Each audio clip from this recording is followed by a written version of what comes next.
Goeiemôre vriende, dit is vandag Dinsdag die 16de September 2025. Mag dit vir julle sommer net 'n goeie dag wees.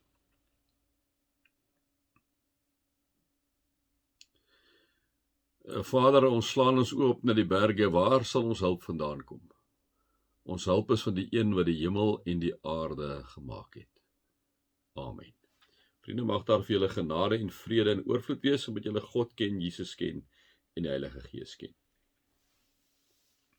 Ons is in Galasiërs hier op die einde van Galasiërs. Ons is nou hierso by Galasiërs 6. En vriende, dit is hy het nou basies, dit lyk my al die goed is afgehandel wat hy nou met hierdie Galasiërs vir hulle wou gesê het, om te sê onthou nou die wet en die geloof in Jesus Christus. Die wet kan jou nie in die hemel bring nie. Jy weet die dwaalleraars, hy sê vir hierdie mense hier in Galasië, besop vir hierdie dwaalleraars, hierdie Christene wat uit Jerusalem uitkom, wat sê Jesus is nie voldoende nie, daar's nog 'n add-on wat moet bykom. En nou is ons amper half hierso op die einde, vriende, van Galasiërs, waar hy amper half in 'n pastorale gesprek met hulle ingaan en hulle net so 'n bietjie waarsku teen die alledaagse goed. En dis miskien goed wat ek en jy ook so 'n bietjie na kan luister, né? So kom ons luister wat sê hy hierso in Galasiërs 6. Broers, ons sal nou sê susters, ook is ons almal waar dit gaan, né? As iemand in die een of ander sonde val, moet julle wat julle deur die Gees laat lei, so iemand in 'n gees van sagmoedigheid reghelp. En pas op, jy kan self ook in versoeking kom. Vriende, dit is natuurlik is dit so dat ons hom kan vat in die konteks wat ons gesê het, is dat daar mense kan wees wat inderdaad nog steeds die wet aanhang as 'n add-on by Jesus. Ons sê die wet is nie verkeerd nie, maar dit is nie 'n add-on by Jesus nie. Jesus is die weg, waarheid en lewe. Niemand kom by die Vader behalwe deur Jesus nie. Maar ja, daar kan mense wees wat nog steeds hierdie tipe dwaalleer aanhang, né? Nou dis wat hy kom probeer sê. Hy sê, broers, as die een of ander sonde val, ons gaan hom nou aan die ander kant toe ook vat. Een of ander sonde val, moet julle wat julle deur die Gees laat lei, so iemand in 'n gees van sagmoedigheid reghelp, né? En pas op dat julle self in die versoeking kom nie. So dis die een kant. Maar aan die ander kant sê hy, liewe vriende, hierso, in die een of ander sonde val nie. Nee, ek het nou na die een kant toe gevat, want dit is in die konteks. Wat in die een of ander sonde val nie, moet julle wat julle deur die Gees laat lei, so iemand in 'n gees van sagmoedigheid reghelp. Vriende, baie keer is daar 'n persoon wat jy kan sien, dinge gaan nie lekker nie, né? Jy kan sien, hierdie ou is besig byvoorbeeld om sy vrou te verneek, of sy ou te verneek, of sy girl te verneek, of die girl die ou te verneek, né? En jy's nou sy vriend en vriendin, of hulle vriend en vriendinne, en nou sit jy, en nou wonder jy wat moet jy doen. Vriende, dan moet hulle gaan, dis wat hierdie gedeelte sê, né? Hy sê, hoor hierso, met sagmoedigheid moet jy na daai een toe gaan, né? Pas op dat jy nie self in die versoeking val nie. Vriende, ons het die werk as medegelowiges teenoor mekaar, om mekaar met liefde te gaan aanspreek en te sê, hoor hierso maat, jy moet nie dit doen nie. Dit is hierdie pad wat jy nou opgaan, is 'n pad van selfvernietiging. Dit wat jy nou doen is verkeerd. Of dit nou is, vriende, dat jy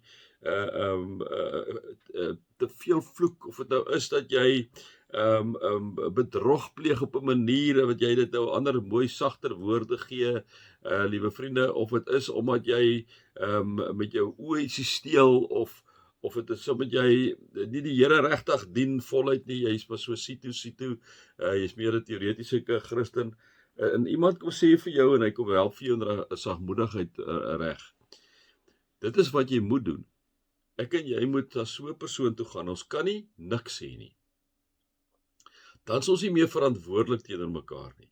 Ons as 'n liggaam van Jesus Christus behoort aan mekaar en is verantwoordelik vir mekaar. Daarom, vriende, wanneer ek of jy in die een of ander verkeerde ding begin val, of in die verkeerde sonde begin doen, of verkeerde goed begin doen, is dit ons as medegelowiges se werk. Dis ons werk, vriende. In groot liefde, in groot sagmoedigheid, moet ons met mekaar gaan praat. Ons moet nie met mekaar gaan praat asof ons alles reg het. Of sê, hoor jy, my wiele val ook maar af. Ek wil met iets met jou kom praat, omdat jy my pel is, en dis vir my swaar om met jou te kom praat, daar ek het baie daar gedink, en maar ek moet dit van my hart af kry. Hierdie ding van jou, wat jy so en so optree, pla my. Dit pla my. Kom ons gesels 'n bietjie daaroor, né? En dan sê Paulus dit so, maar hy sê, en pas op, jy kan self ook in versoeking kom, né? So ons moet ons nooit te hoog opgee nie, vriende. Die duiwel loop rond soos 'n brullende leeu om te kyk wie hy kan verslind. So ons moet nie dink ons gaan nie in sonde val nie. Die versoekings is daar. Ek het baie vir julle gesê, ons het nog nie vlekkies nie. Ons is nie in die hemel nie.